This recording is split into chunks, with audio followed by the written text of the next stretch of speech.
करना नंबर 3, फिर headache migraine में नंबर 4, फिर टूथ एक में नंबर 5। तो 5 मेडिकल इंटरवेंशंस आप अभी समझ चुके हैं।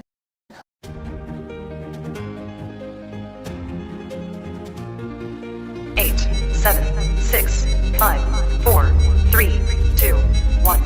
8, 7, 6, 5, 4, 3, 2, 1. 8, 7, 6, 5, 4, 3, 2, 1. अब चलते हैं 6th की ओर, अगले की ओर।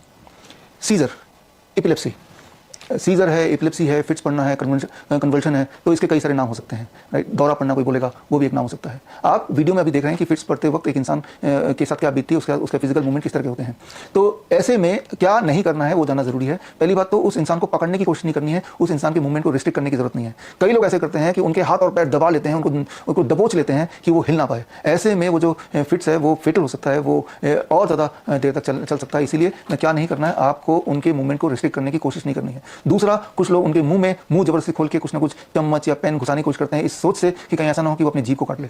ये भी खतरनाक बात है, इसकी भी कोशिश नहीं करनी है। तो ये 2 चीज़ आपको नहीं करना है। अब क्या करना है, मान लो जब उसके फिट्स पड़े, वो कोई ऐसी जगह पे जो ऊंचाई पे चेयर पे बैठा है और फिट्स पड़ गए, तो आपको बस उसको गाइड करना, धीरे धीरे जमीन तक पहुंचा देना है। जमीन तक इसलिए पहुंचाना है क्योंकि जमीन तक पहुंचा देंगे तो, क्योंकि चेयर से नहीं तो जमीन पर गिर भी सकता है, इसलिए आपको उसको to the floor, number 1। Number 2, ये ध्यान रखना है कि जब फिट्स में उसके हाथ पैर के मूवमेंट हो रहे हैं तो उस वक्त आसपास की चीज़ों को थोड़ा हटा लेना, ताकि उसको वो सेफ रहे। कहीं ऐसा ना हो कि उसका सिर या उसके बॉडी का कोई पार्ट किसी न किसी चीज़ से टकराए, किसी शीशे से टकराए, किसी लोहे से टकराए, कोई इलेक्ट्रिक इक्विपमेंट से टकराए, उसकी वजह से एक सेकेंडरी इंजरी हो जाए। तो आपको उस प्लेस को सेफ बनाना है उस पेशेंट के लिए।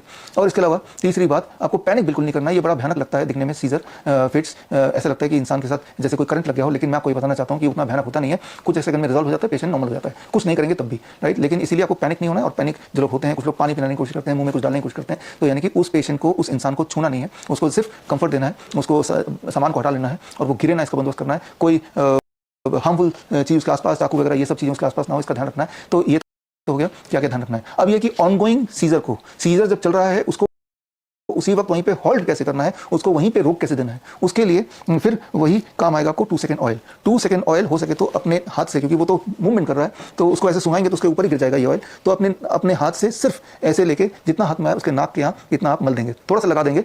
उससे जो स्मेल आएगी, आप थोड़ा सा लगा के देखिएगा, वो इतना तीखा होता है कि वो जो तीखापन है, जो ऑल फैक्ट्री रिस्पॉन्स है, वो ऑल फैक्ट्री रिस्पॉन्स हमारे जो ट्राइजेमिनल नर्व है उसको स्टिमुलेट करते हैं। ट्राइजेमिनल नर्व को स्टिमुलेट करने से जो ऑनगोइंग सीजर है वो हॉल्ट होता है। ये प्रूवन साइंस है, और इस प्रूवन साइंस को समझने के लिए ये रेफरेंस मैंने दिया है, ये रेफरेंस मैं आपको भेज भी दूंगा। तो ये रेफरेंस आप देखेंगे तो आपको समझ आ जाएगा कि एपिलेप्सी को होल्ड करने के लिए, उसी वक्त रोकने के लिए, कोई भी तीखा स्मेल अगर नाक में दे दिया जाए तो उससे ऑनगोइंग एपिलेप्सी के होल्ड होने के चांसेस बढ़ जाते हैं। तो जरूरी नहीं कि 2 सेकंड ऑयल का ही तीखापन से काम करेंगे। आपके पास कोई भी और तीखी चीज़ है, जैसे मान लो ये रेड चिली ऑयल है, ये भी एनफ तीखा है, इसको भी अगर आप स्मेल करा दें तो इससे भी रिजल्ट आ सकता है। या फिर मान लो प्याज का तीखापन है, या फिर मान लो इसी तरह से गार्लिक का तीखापन है, तो ये सारे काम आते हैं। लेकिन इसका तीखापन हमने टेस्ट किया हुआ है, ये बहुत ही ज़्यादा तीखा है, और ये हैंडी भी है, एक चीज़ से कई सारे काम हो रहे हैं, और ये आपके हाथ में भी है, तो आसान भी है। आपने जस्ट लिया, और क्योंकि जो फिट्स हैं उस जैसे ही पड़ा उसी सेकंड आपको रिलीफ देना है, इसीलिए इन सारे सामान का आपके पास होना और इमीडिएटली इसको यूज़ करना, that will play important role. जब तक आप ढूंढने जाएंगे तब तक वो फिट्स में ही पड़ा हुआ है, तब तक वो तड़प रहा है, तब तक उसके बॉडी में डिस्कम्फर्ट्स हैं।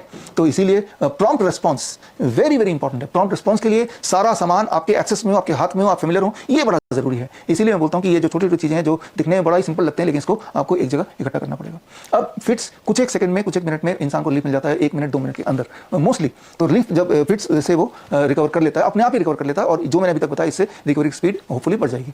जब रिकवर हो जाएगा तब भी जो फिट्स के असर से वो अभी रिकवर नहीं हुआ, फिट्स के असर से रिकवर करवाने के लिए अब आप प्रेशर एज मेडिसिन यूज कर सकते हैं। प्रेशर एज मेडिसिन कैसे यूज करेंगे, मैंने आपको समझाया था, वो हिटलर वाली मूछे वाली बात। आप देखिए, ये दिस एरिया, हिटलर की मूछे को इमेजिन कीजिए, इस एरिया को 3 भाग में डिवाइड कीजिए, 1, 2 एंड 3। अपर जो 3rd हिस्सा है, वहां पे आपको पूरा नाक से जोड़ के थोड़ा सा नीचे अगर आप लेंगे और उसको दबाएंगे, तो जब दबाएंगे और दबा के सर्कुलर मोशन, राइट, जब सर्कुलर मोशन करेंगे, पेशेंट लेटा हुआ है, पेशेंट के सिर को थोड़ा आप रिलीफ देके फिर सर्कुलर मोशन, ताकि वो पूरा दबाव रहे। कितना दबाना, ये बड़ा इंपॉर्टेंट है। आपको प्रेशर देना है करीब 3 kg का प्रेशर, 3 kg का प्रेशर। अच्छा, 3 kg का प्रेशर कितना होता है, उसके लिए आप वेइंग मशीन लीजिए। ये वेइंग मशीन है, इसमें मुझे 3 kg का प्रेशर अगर देना है, तो 3 kg का प्रेशर देने के लिए मैं इसको दबा रहा हूँ और दबाया, अब करीब जाके ये काफ़ी अच्छी तरह दबाने के बाद फिर 3 kg का प्रेशर आता है। तो how much pressure is called 3 kg का प्रेशर। उसके लिए आप इस तरह की वेइंग मशीन में पहले एक बार टेस्ट कर लीजिए, ट्राई कर लीजिए, कि तब आपको अनुभव हो जाएगा कितने दबाने को 3 kg का प्रेशर बोलते हैं। सो 3 kg का प्रेशर, इतना प्रेशर कि उसको लगे लेकिन इतना प्रेशर नहीं कि वो सही ना पाए। तो ऐसे प्रेशर करते हुए आपको सर्कुलर मोशन में इसको ऐसे जैसे मैं रिवॉल्व कर रहा हूँ ऐसे करना है रोटेशन में, और ऐसा करना है करीब 2 से 3 मिनट तक। ये देखा गया है और ये आपके एविडेंस भी है रिसर्च पेपर के कि इसे साइंटिफिकली DU26 या GV26 पॉइंट बोलते हैं, लेकिन उसको एक बार को भूल जाइए क्योंकि ये पॉइंट का नाम याद रखने से कुछ हासिल नहीं होने वाला। हासिल होगा कि करना क्या है, कौन से पॉइंट पे करना है, कितनी देर के लिए करना है, कितना प्रेशर होगा, किस तरह की मूवमेंट होगी, ये सारी चीज़ें आपको याद रहनी चाहिए, तभी आप फायदा करा सकते हैं। तो प्रेशर करीब 2.5-3 kg का होगा, मोशन सर्कुलर मोशन होगा, टाइम 2 से 3 मिनट का होगा। क्या क्या क्या एक्सपेक्ट कर रहे हैं इससे? जो साइड इफेक्ट ऑफ फिट्स के बाद के जो साइड इफेक्ट है, फिट्स की वजह से जो वो उसके बॉडी में जो साइड इफेक्ट आए हैं, जो वो सुस्त पड़ गया है, उससे उसको बाहर निकालना है, उसके लिए ये पॉइंट यूज़ करेंगे। याद रखिए कि जब आप ये पॉइंट यूज़ करेंगे तो इससे बॉडी के अंदर कुछ इंपॉर्टेंट हार्मोन जैसे सेरोटोनिन, जैसे बीटा एंडोर्फिन, ये बॉडी रिलीज करता है। इन हार्मोन के रिलीज होने से इंसान रिकवरी या रिलैक्सेशन मोड में बड़ी तेजी से आता है।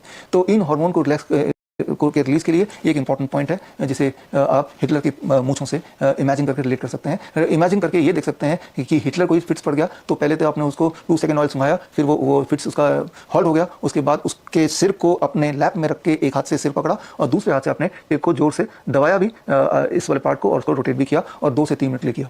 तो आप चाहे तो ये एंड मौके पे आप अगर चाहते हैं कि ये कर पाएं तो एक बार मॉक ड्रिल करके देखना पड़ेगा।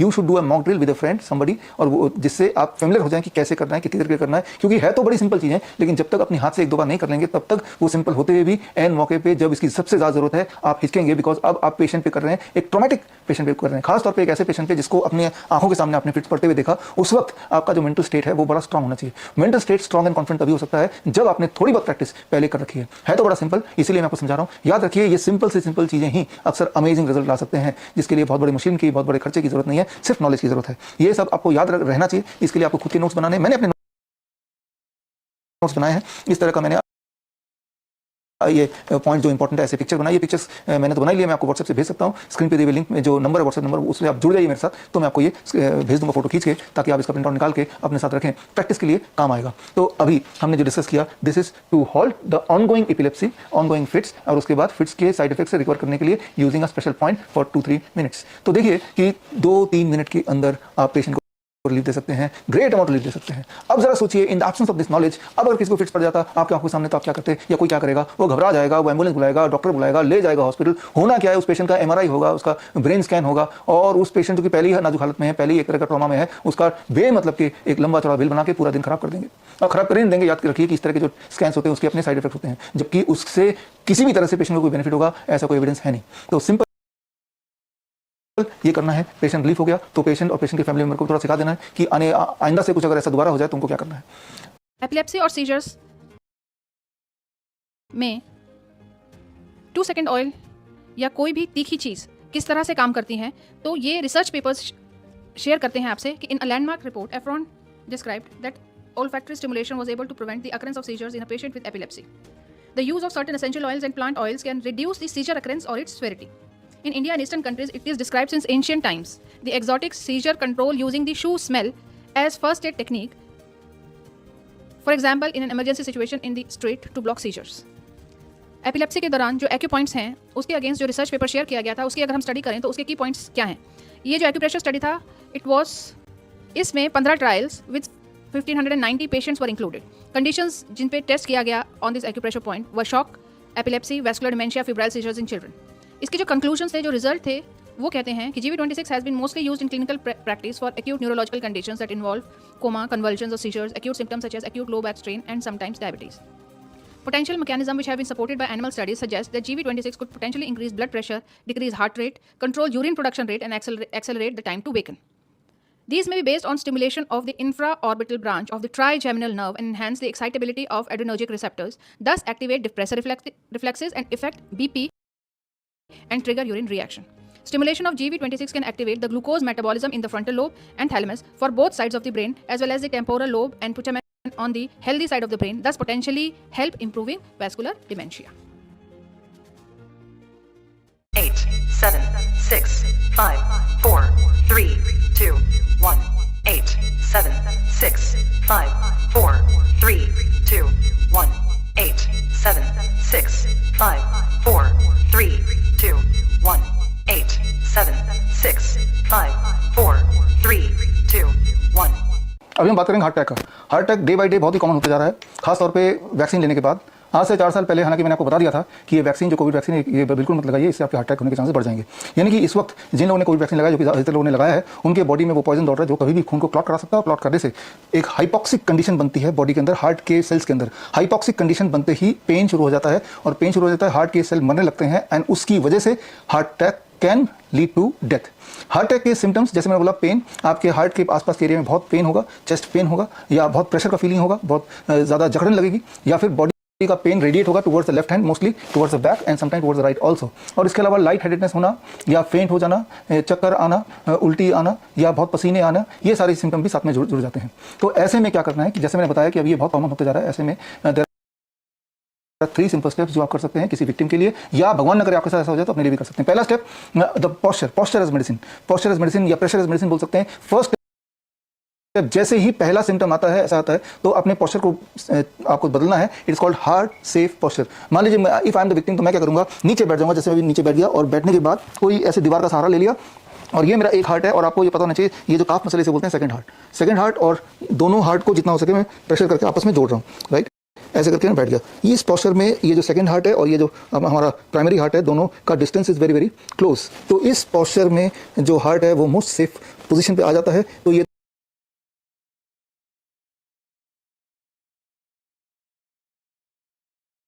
तो हो गया पहला स्टेप। ऐसा कोई विक्टिम हो तो सबसे पहले विद इन अ सेकेंड उसको इस पोस्चर में नीचे बिठा देना है। ऊपर बिठाना ठीक नहीं है चेयर पे वगैरह, क्योंकि अगर बाई चांस इस हार्ट अटैक के चलते वो अगर बेहोश हो गया तो चेयर से लुढ़क के नीचे गिर सकता है। तो नीचे अगर ऑलरेडी है और अगर बेहोश हो भी गया पेशेंट या वो विक्टिम, तो ज़्यादा फ्लोर पर ऑलरेडी है तो कोई चोट नहीं लगेगी। तो this becomes the first step. अब आते हैं सेकंड स्टेप पे। सेकंड स्टेप पे ऑनगोइंग हार्ट अटैक को उसी वक्त रोकने के लिए एक बहुत अच्छी दवा है, and that is the ginger, यानी कि अदरक का टुकड़ा। कितना बड़ा अदरक का टुकड़ा, जितना बड़ा अदरक का टुकड़ा आप ये देख रहे हैं, इतना बड़ा अदरक का टुकड़ा अगर मैं वेइंग मशीन से वे करता हूं तो लगभग 20 ग्राम का है।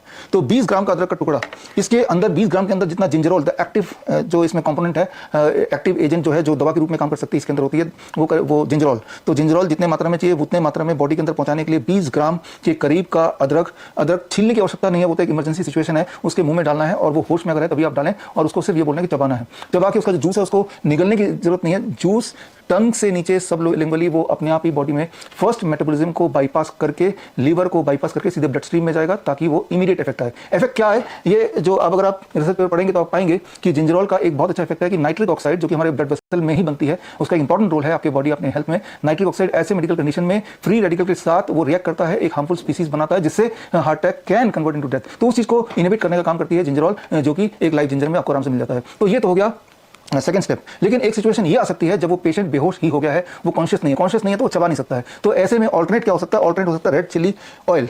इसीलिए मैंने रैपिड एक्शन किट में रेड चिली ऑयल का भी बंदोबस्त किया है। इसमें 1 ml रेड चिली ऑयल लेके, या उससे भी कम की जरूरत पड़ेगी, आधे ml से भी काम चल सकता है, लेके सबलिंगुअल एडमिनिस्ट्रेशन यानी कि जीभ के नीचे ड्रॉपर से डालना है, वही आइडिया की, ताकि वो फर्स्ट पास मेटाबॉलिज्म को बाईपास करके सीधे ब्लड में वो पहुंचे। और आपको समझना होगा, ये सारे रिसर्च पेपर है जिसको आप बाद में रेफर भी कर सकते हैं, कि कैप्सियाचिन एक तरह का एक्टिव एजेंट है जो कि रेड चिली में पाया जाता है, और ये एक्टिव एजेंट जो कार्डियक सेंसरी नर्व है उसको स्टिमुलेट करते हैं, और साथ ही में एक पर्टिकुलर सब्सटेंस बॉडी को मजबूर करते बनाने के लिए उसको इनहांस करते हैं, that is called SP, substance P के नाम से, जिससे ऑनगोइंग हार्ट अटैक के हॉल्ट होने की संभावना बढ़ जाती है, बल्कि जो डैमेज हुआ है उसके रिवर्सल के चांसेस भी बन जाते हैं। ये बहुत इंटरेस्टिंग रिसर्च पेपर से पढ़िए, आपको समझ आ जाएगा कि रेड चिली एक फूड तो है, लेकिन ये फूड एज मेडिसिन है। अदरक एक फूड तो है, लेकिन फूड एज मेडिसिन है। वो एक पोस्चर है, लेकिन उस पोस्चर में you are maintaining a certain pressure between the two heart, that means pressure as medicine. यानी कि ये food as medicine and pressure as medicine को यूज करके आप एक ऑनगोइंग हार्ट अटैक पेशेंट को रिलीफ दे सकते हैं। तो ये दोनों स्टेप जब पूरे हो जाए, while the patient is already in that posture, साथ में वो चबा रहा है अदरक, या आपने ऑलरेडी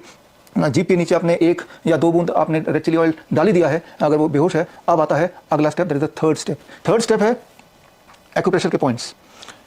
2 इंपॉर्टेंट पॉइंट हैं जो आपको याद रखना है। इस पूरे ट्रेनिंग में मैं 4 या 5 पॉइंट की बात करूंगा, इसलिए आपको घबराने की जरूरत नहीं। हालांकि 300-400 पॉइंट होता है एक्यूप्रेशर में, लेकिन वो सब की बात ही नहीं कर रहे हैं हम। इमरजेंसी मेडिकल कंडीशन में जो क्लियरली काम करता है, जो एविडेंस बेस्ड है और मॉडर्न मेडिसिन के हिसाब से भी एविडेंस बेस्ड है, वो उसी की बात कर रहे हैं। उसमें ये जो एक पॉइंट है, इस पॉइंट को याद रखना है। इस पॉइंट को आप स्क्रीन पर देखिए किस तरह से आप इसको आइडेंटिफाई करेंगे, और आइडेंटिफाई करने के बाद आप इस पॉइंट को स्टिमुलेट करना है। फॉर एग्जांपल, अगर मुझे स्टिमुलेट करना है, अपने ही हाथ से खुद के भी कर सकते हैं, किसी और के भी कर सकते हैं। तो ये अंगूठा का इस्तेमाल किया और this is how I am stimulating 2 से 3 मिनट तक 2 kg, 1.5 से 2 kg का प्रेशर। आपको ऑलरेडी बताया कि कैसे पता चलेगा कितना 2 kg का प्रेशर होता है। उसके लिए ये जो वेइंग मशीन है इसका इस्तेमाल करना है एक बार टेस्ट करने के लिए। How much is 2 kg pressure. अगर मुझे ये देखना है कि 2 kg का प्रेशर कितना है होता है तो मैं इसको तब तक दबाऊंगा जब तक कि यहाँ पे 2 kg ना दिख जाए। जब 2 kg दिख जाएगा तो इसका मतलब कि उतना लगभग प्रेशर मुझे डालना पड़ेगा इफेक्ट आने के लिए। और रोटेटिंग मूवमेंट बड़ा इंपॉर्टेंट है। तो ये विक्ट्री वी का साइन आप देख रहे हैं, इसमें ये जो हड्डी और ये बोन, इनके जो इंटरसेक्शन से ठीक थोड़ा ऊपर, दिस बिकम्स राइट प्लेस। इसमें स्टिमुलेट करने के लिए रोटेटरी मोशन होगा, circulatory motion for 2 to 3 minutes with the pressure of about 2 kg।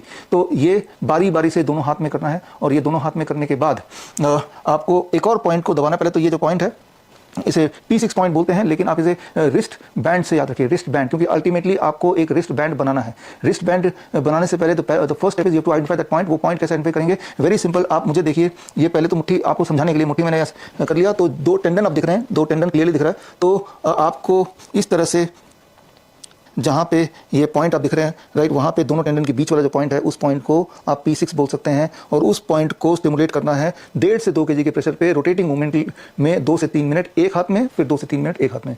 यानी कि आपको विक्ट्री पॉइंट पे ट्रिगर करना है। ये वी को विक्ट्री पॉइंट से याद दिलाना चाहता हूँ, वी शेप बनता है ना ये, तो विक्ट्री पॉइंट बोल रहा हूँ मैं। तो इसमें 3 मिनट 3 मिनट फिर 3 मिनट 3 मिनट, यानी कि ये हो गए करीब 6 और 6 12 मिनट। तो 12 मिनट का आपका ये इंटरवेंशन हो गया। ये इंटरवेंशन करने के बाद आपको दोबारा से अब इस्तेमाल करना है रैपिड एक्शन किट बॉक्स का। अब देखिए, आप देख रहे हैं रैपिड एक्शन किट बॉक्स से आपने मेथी के दाने लिए और मेथी के दाने लेके और आपने पेपर टेप लिया। या पेपर टेप से मेथी के दाने से आपने एक रिस्ट बैंड बनाया। ये रिस्ट बैंड उस पेशेंट के दोनों हाथ में लगा रहेगा और साथ में ही आपने विक्ट्री वाले साइन में जिस पॉइंट को ट्रिगर करना है, जिस पॉइंट को स्टिमुलेट करना है, वहाँ पर भी आपने यूज़ किया पेपर टेप को विद मेथी दाना। और उस पेशेंट को बोल देना है कि हर 3 घंटे के बाद खुद ही इस तरह से स्टिमुलेट करे जिस तरह से आपने एक बार करके दिया। वो पेशेंट खुद भी कर सकता है या उस पेशेंट के जो साथ में जो लोग हैं उनमें से कोई कर सकते हैं, ताकि जो हार्ट अटैक आया उसका जो साइड इफेक्ट हुआ, उससे जो उसको नॉजेटिक फीलिंग आ रही है, अभी पेन पूरी तरह से गया नहीं है, तो वो सब भी ठीक हो जाए। मेनली जब आप ये दोनों पॉइंट्स को स्टिमुलेट करेंगे तो आप ये एक्सपेक्ट कर सकते हैं स्टिमुलेट करने के विद इन 10 मिनट्स के अंदर बीपी इससे लोअर होता है। रैंडमाइज कंट्रोल ट्रायल है, ये ट्रायल के नतीजे आप देख सकते हैं। 2 ट्रायल मैंने आपको यहाँ पे रेफरेंस के लिए दिया है। तो ब्लड प्रेशर ड्रॉप होता है, हार्ट रेट ड्रॉप होता है एंड ऑक्सीजन सैचुरेशन बढ़ता है। याद रखिए कि वो एक हाइपोक्सिक यानी कि लो ऑक्सीजन का सिचुएशन है जिससे हार्ट अटैक आता है, और इससे ठीक उसका रिवर्स यानी कि ऑक्सीजन सैचुरेशन बढ़ाता है। तो ऑक्सीजन सैचुरेशन बढ़ा दिया, हार्ट रेट को गिरा दिया, इस दोनों के चलते पेशेंट को रिलीफ मिलना शुरू हो गया। तो पेशेंट को रिलीफ, साथ में इस पॉइंट से कुछ इंपॉर्टेंट केमिकल्स, हार्मोन्स भी बॉडी से रिलीज होता है। अधिक मात्रा में एंडोर्फिन हो गया, सेरोटोनिन हो गया, जिससे पेशेंट का जो एक ट्रॉमा गया है उस ट्रॉमा से रिकवर करने में पेशेंट को बहुत ही आराम मिलती है। और ये करेंगे और हर 2-3 घंटे में करते रहेंगे फॉर नेक्स्ट 24 आवर्स। इससे आप प्रिवेंट कर सकते हैं for the next heart attack. तो ये 3 स्टेप हैं, ये तीनों स्टेप से आप किसी को हार्ट अटैक से बचा सकते हैं या ऑनगोइंग हार्ट को हॉल्ट कर सकते हैं। और हॉल्ट करने के बाद जो रेसिडुअल सिम्टम रह जाते हैं उससे भी पेशेंट को रिकवर कराने में आप मदद कर सकते हैं। जिंजर फॉर हार्ट अटैक के जो रेफरेंस पेपर्स हैं आपके साथ शेयर किए गए हैं, अगर हम उनके की पॉइंट्स पर नजर डालें तो वो इस प्रकार हैं। Ginger's protective role against ISO induced myocardial infarction is mainly due to ginger's antioxidant and anti-inflammatory properties. Sufficient intake of ginger by individuals would be beneficial in overcoming cardiotoxicity. इसी रेफरेंस में अगर हम सेनी पेपर यानी कि chilli के reference papers के नतीजों को या की पॉइंट्स को देखें तो वो इस प्रकार हैं। When TRPV1, a component found in chili pepper, is activated in the nerve fibers that control the cardiovascular system, including the heart and systemic blood vessels, it promotes the release of neuropeptide SP and CGRP, which participate in the regulation of peripheral vasoconstriction and reduce the blood volume by diuresis to lower blood pressure. Activation of TRPV1 component found in chili promotes increased phosphorylation of protein kinase A and nitric oxide synthetase, as well as endothelial cell synthesis and O release, dilating blood vessels and ultimately reducing blood pressure. Third point, TRPV1 exerts protective effects on cardiac function in myocardial ischemia, reperfusion injury. Heart attack से related acupressure के जो references share किए गए थे उसके की points हैं। Acupressure as a non-medicinal method could be effective on the relative improvement of physiological indices of myocardial infarction patients immediately after and 30 minutes after the intervention. The effect of acupressure on P6 points on the physiologic indices of the patient undergoing coronary artery angiography showed a significant difference between both groups regarding their respiratory rate and systolic blood pressure after the intervention. After the acupressure administration, heart rate and systolic diastolic blood pressures of the individuals in the intervention group decreased, whereas only diastolic blood pressure of the individual in the placebo group decreased at the first administration, and the decrease in systolic blood pressure and the heart rate was not significant. As a result of the study, it was determined that the acupressure decreased heart rate in patients with atrial fibrillation. It was effective in decreasing systolic and diastolic blood pressure at repeated administrations. आइए अब इसी technique पे कुछ test attempt करते हैं।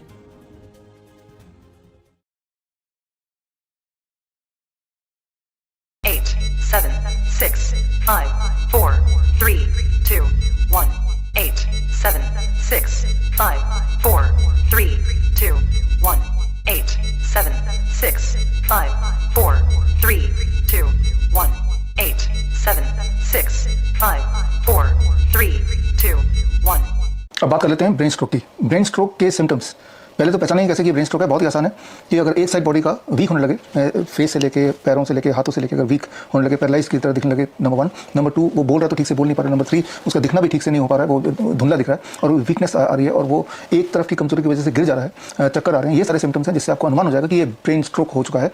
और brain stroke में उसी वक्त कैसे रिलीफ दें, उस वक्त आपकी मेडिकल इमरजेंसी के हिसाब से क्या करना होगा to get relief. The first step जो मैं अभी बात की थी हार्ट अटैक में, दैट इज चिली। चिली का उपयोग यानी कि आपका जो रैपिड एक्शन किट है इसमें से आपको the first step dropper is required, chilli oil is required. और एक बूंद हार्ट अटैक की तरह ही एक बूंद अपने ड्रॉपर से चिली ऑयल निकाला एंड सबलिंगुअल यानी कि जीभ के नीचे आपने एक बूंद डाल दिया उसी वक्त, राइट। तो इससे उस ऑनगोइंग स्ट्रोक को होल्ड करने में मदद मिलती है। ये रिसर्च पेपर आपके सामने है जिससे आप और गहराई में जाकर समझ सकते हैं। करना क्या होगा इज दिस, जो आपके पास ऑलरेडी है रैपिड एक्शन किट में, और ये करना क्यों होगा इसके पीछे का साइंस अगर आपको जानना है तो वो दिस। और साथ ही में this is called food as medicine. मैंने दो ही तरह के मेडिसिन की बात की, फूड एज मेडिसिन। हालांकि it is not a drug, it can not be called a drug, it is a food, right, but it works as a medicine now, right. So दूसरा है pressure as a medicine. Pressure as a medicine उसी वक्त बिना देरी किए उसी वक्त pressure as a medicine use करना है। कैसे, कहां पे, कितनी देर, उसके लिए द नेक्स्ट स्लाइड।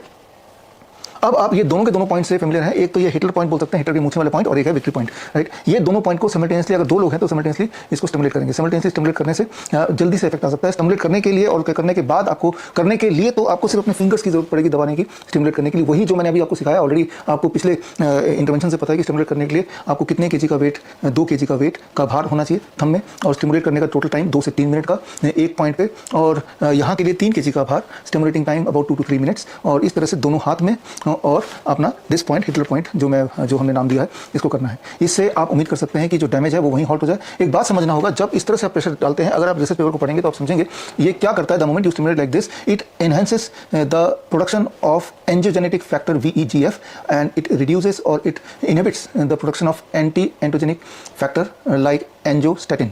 तो ये जो केमिकल रिएक्शंस होते हैं बॉडी में, उस रिएक्शन से ऑनगोइंग जो स्ट्रोक है ना केवल वो हॉल्ट हो सकता है, वो जो डैमेज हो गया वो भी उसी वक्त रिकवर हो सकता है। और ऐसा करने के बाद, यानी कि अगर हम देखें यहाँ पे, मान लो 2 लोग हैं तो पूरा जो प्रोसेस है वो 3 से 4 मिनट के अंदर या 5 मिनट के अंदर खत्म हो जाएगा। खत्म होने के बाद जो अगली चीज़ जिसकी आपकी जरूरत पड़ेगी वो है ये टेप, जो पेपर टेप है, और साथ में ये सीड्स यानी कि मेथी के सीड्स हैं। मेथी के सीड्स से आपको सिर्फ हाथों में, यहाँ की जरूरत नहीं है, सिर्फ दोनों हाथों में आप स्ट्रिप लगा देंगे जैसा आप वीडियो में देख रहे हैं, और स्ट्रिप लगा के आप इंस्ट्रक्शन देंगे उस पेशेंट को कि भाई हर 2-2 घंटे में फॉर 2 to 3 मिनट्स इस पॉइंट्स को आपको स्टिमुलेट करना है। जब वो करेंगे नहीं भी तब भी, क्योंकि वो स्ट्रिप लगा हुआ है, मेथी का दाना ऑलरेडी अटैच्ड है, तो साइलेंटली ऑटोमेटिकली वो स्टिमुलेट होगा, लेकिन फिर भी हर 2 घंटे में अपने हाथ से भी स्टिमुलेट करना है। ऐसा at least he has to do for next 24 hours, जिससे आप उम्मीद कर सकते हैं कि उसका डैमेज हम मिनिमाइज कर पाएं और या फिर पूरी तरह से रिवर्स कर पाएं। Hot chilli to be use during stroke के जो रेफरेंसेस हैं उसके की पॉइंट्स आपके साथ शेयर कर रहे हैं। Through TRPV1 agonism found in chili pepper provides significant neuroprotection following focal cerebral when initiated 90 minutes after reperfusion. Pharmacological hypothermia through TRPV1 agonist may provide a broadly applicable method of therapeutic hypothermia for a variety of neurological injuries such as stroke, traumatic brain injury and spinal cord injury. Stroke में acupressure की applicability के regarding जो reference papers आपके साथ share किए गए थे उसके की पॉइंट्स हैं। 5 major different mechanisms are involved in the beneficial effects of acupuncture or acupressure on ischemic stroke rehabilitation. Promotion of neurogenesis and cell proliferation in the central nervous system, regulation of cerebral blood flow in the ischemic area, anti-apoptosis in the ischemic area, regulation of neurochemicals, improvement of impaired long-term potentiation and memory after stroke. तो आइए आप proceed करते हैं इस technique पे based question answers की तरफ।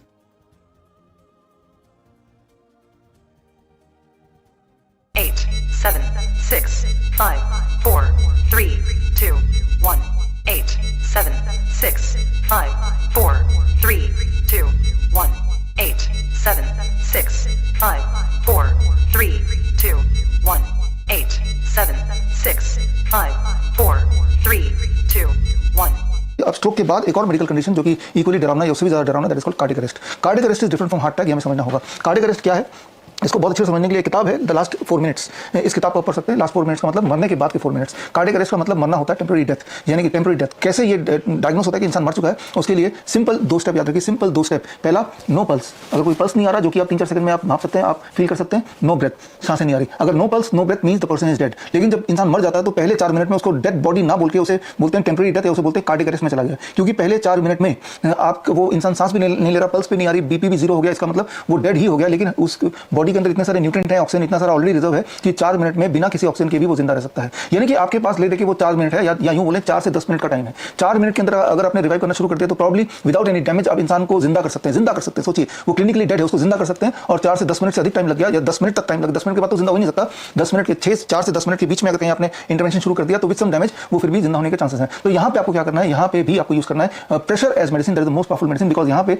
वो इंसान की जिंदगी बचा सकता है। तो एक्जैक्टली कैसे पता चलेगा तो patient is in cardiac arrest. पहली बात तो मोरलेस कोई मूवमेंट नहीं होगी पेशेंट में, वो बिल्कुल एक डेड बॉडी की तरह पड़ा होगा। दूसरा आप चेक करेंगे जो कि 2 सेकंड के अंदर फटाफट करना है कि कोई ब्रीदिंग, कोई सांसें आ रही हैं, कोई पल्स है, no breathing no pulse, the victim is motionless means he is clinically dead। और clinically dead को रिकवर करने के लिए पहला स्टेप, जो most important is you have to identify the pressure point. Pressure point क्या, ये जो निपल लाइन है यहाँ से अगर एक लाइन जाती है और स्टर्नम क्रॉस करती है तो जो पॉइंट है वो पॉइंट आपको 2-3 सेकंड में उसको लोकेट करना है। ये लोकेट आप तभी कर सकते हैं जब पहले से थोड़ी बहुत अपने घर पे एक यूं ही मॉक प्रैक्टिस किया हो। तो ये लोकेट करना है स्टर्नम एंड निपल लाइन को क्रॉस करने वाला जो मिडल पॉइंट है और उसके about 3 centimetre towards the left of the patient and 1 centimetre towards the down, right. This becomes the point. ये एक ऐसा पॉइंट है जहाँ पे अगर प्रेशर देते हैं तो ये प्रेशर सीधे वेंट्रिकल में पड़ता है। वेंट्रिकल में प्रेशर पड़ने से क्या करना होगा, कार्डिक कंप्रेशन जिसे बोलते हैं। अभी जो करते हैं सीपीआर में क्या है कि कंप्रेशन करते हैं, साथ में माउथ टू माउथ ब्रीदिंग भी करते हैं। एक इंपॉर्टेंट बात याद रखिए कि इंटरवेंशन क्यों करना है। पेशेंट का ब्लड प्रेशर, जो कि पेशेंट एक डेड बॉडी बोल सकते हैं, क्लिनिकली डेड, इज 0, क्योंकि पल्स ही नहीं तो blood pressure is 0। Blood pressure को किसी भी तरह से अगर 20 से ऊपर ले आए, सिस्टोलिक अगर 20 से ऊपर आ जाए तो उसके जिंदा होने के चांसेस पूरी तरह बन जाते हैं, उसका सर्कुलेटरी सिस्टम स्विच ऑन हो जाता है। उसके अंदर इतना पंप करना है, प्रेशर करना है कि pressure gradient about 20 mmHg create हो जाए। 20 mmHg क्रिएट करने के लिए आपको सिर्फ और सिर्फ कार्डिक कंप्रेशन देना है। कार्डिक कंप्रेशन के लिए दोनों हाथ को, जैसे आप देख रहे हैं, अब आप देख रहे हैं आगे कि किस तरह से करके किस तरह से बैठना है। इस पोस्चर को अच्छी तरह समझ लीजिए। जैसा वीडियो में देख रहे हैं, बैठने का पोस्चर, घुटने के बल पे पेशेंट जमीन पे लेटा हो, पूरे हाथ दोनों स्ट्रेट हों और तभी जाके पूरा प्रेशर जो पॉइंट मैंने आपको बताया लोकेट करने के लिए, उसी पॉइंट पे आपको हथेली रखनी है और जो डेप्थ होगा वो अबाउट 2 इंच यानी कि 5 सेंटीमीटर की डेप्थ तक आपको प्रेशराइज करना है। और जो रिदम बनेगा वो लगभग हर मिनट कम से कम 100 से 100 और ज़्यादा 120 आपको कार्डिक कंप्रेशन करना है पर मिनट। इस रफ्तार से जब करेंगे और लगातार करेंगे, इंटरमिटेंट कर लें, बीच में अगर छोड़ दिया माउथ टू माउथ ब्रीदिंग के बहाने, तो जो प्रेशर बिल्ड हुआ था वो दोबारा शून्य हो जाएगा, फिर रीबिल्ड करेंगे फिर शून्य हो जाएगा। ऐसे में उसके रिवाइव होने के चांसेस बहुत ही माइनर, मे बी 1 और 2%। जबकि अगर आप लगातार सिर्फ कार्डिक कंप्रेशन करेंगे जो है भी आसान, जिसमें माउथ टू माउथ ब्रीदिंग की फिक्र करने की जरूरत नहीं है, तो यही रिकवरी के चांसेस करीब 76% तक पहुंच सकता है। ऐसा इसके ये रिसर्च पेपर बताती है। वो रिसर्च पेपर अगर आपको पढ़ने हैं तो ये किताब मेरी द लास्ट 4 मिनट्स आप पढ़ सकते हैं, इसमें बड़ी डिटेल मैंने दिया हुआ है। तो कार्डिक कंप्रेशन परफेक्टली करना है। Perfect cardiac compression is the depth about 5 centimetre and the frequency is about 1 stroke, about 2 stroke per second, यानी कि 1 मिनट में 100 से 120 स्ट्रोक हो जाए। तो ये वाली स्पीड जब मैच करें, ये वाली डेप्थ मैच करें, राइट पॉइंट मैच करें, तो पेशेंट तब रिवाइव कर सकता है। जो बातें मैंने पिछले 2 मिनट में बताई, आप रैंडमली किसी भी डॉक्टर से पूछेंगे कि भाई कितना डेप्थ होना चाहिए, कितना उसकी फ्रीक्वेंसी होनी चाहिए स्ट्रोक की और कौन सा राइट पॉइंट है, आप देखेंगे कि इवन इमरजेंसी के डॉक्टर्स भी बिल्कुल कंफ्यूज करेंगे। वो अप्रॉक्सीमेट बोलेंगे। देखिए अप्रॉक्सीमेट से रिजल्ट नहीं आने वाला, रिजल्ट आएगा when you are very sure about it, only then the result will come. तो this is the first step जो इमीडिएटली आपको करना है। जैसे ही आपने आइडेंटिफाई किया, आइडेंटिफाई करने के बाद याद रखिए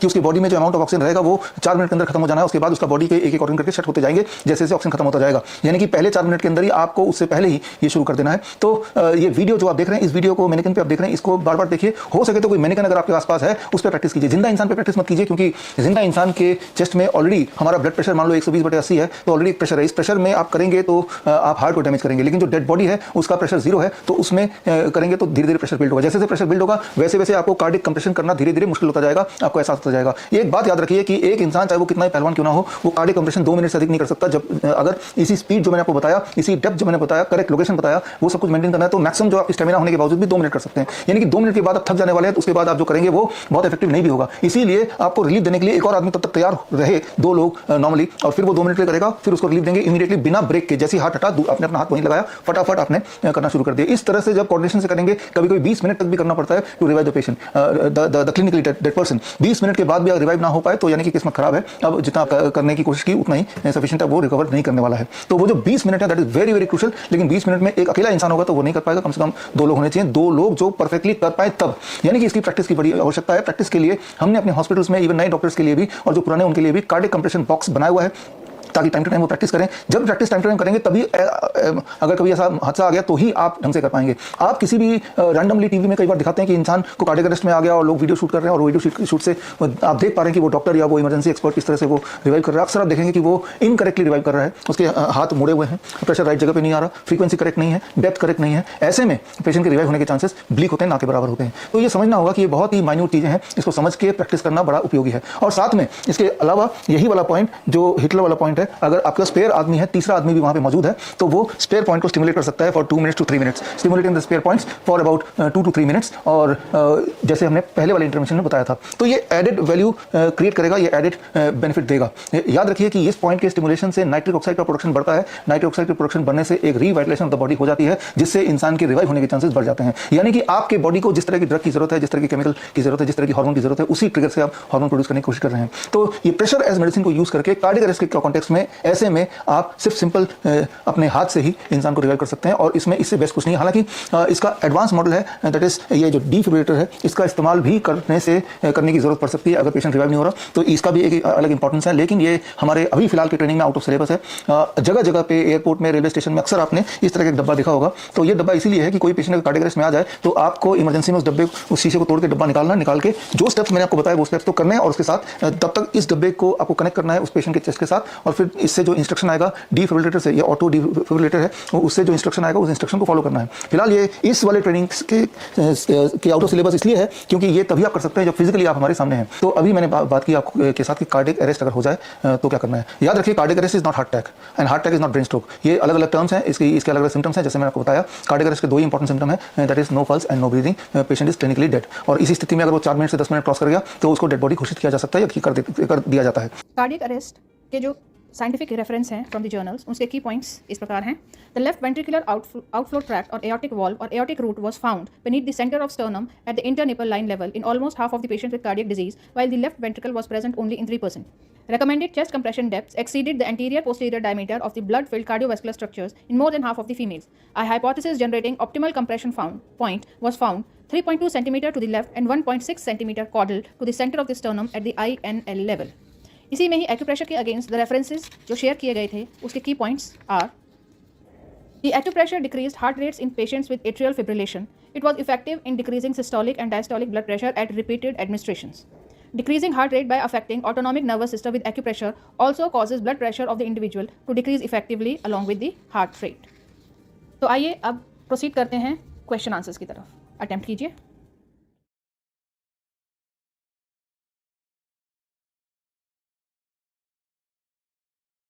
Eight, 7, 6, 5, 4, 3, 2, 1, 8, 7, 6, 5, 4, 3, 2, 1, 8, 7, 6, 5, 4, 3, 2, 1, 8, 7, 6, 5, 4, 3, 2, 1. अब आगे बढ़ते हैं, एक और मेडिकल कंडीशन लेते हैं।